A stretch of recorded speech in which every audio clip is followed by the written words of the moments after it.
Ego de le retour. C'est parti. Je reviens sur la thématique de l'ego parce que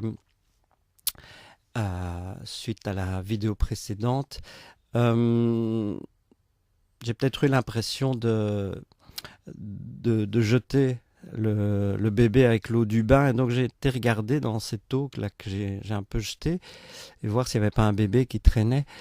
Et peut-être que ce concept d'ego peut nous être utile à justement faire du nettoyage de quelque chose.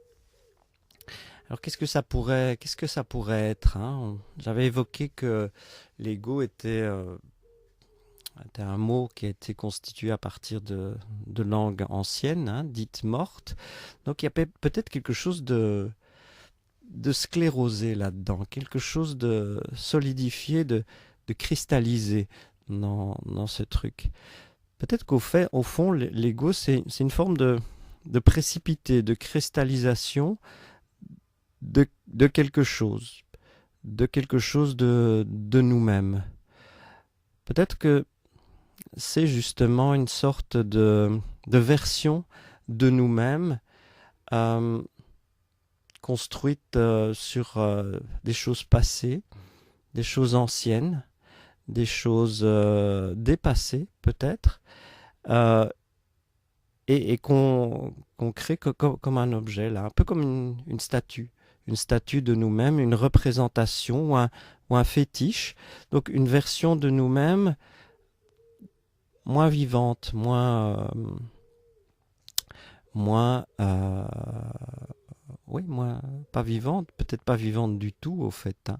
Juste une image, une idole, euh, une icône, un portrait, une vitrine peut-être, une version de nous-mêmes plus ramassée, plus courte, et donc qui n'évolue pas, qui n'est plus dans l'instant, qui est dans la solidification, qui est toute séchée en fait, qui est toute sèche.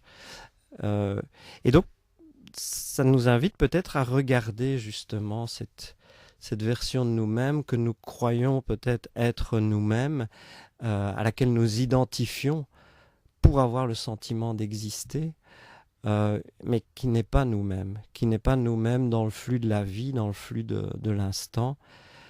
Et pour nous distancer de cet ego et éventuellement voir quel est son contenu aussi. Et peut-être qu'est-ce qui est intéressant dedans.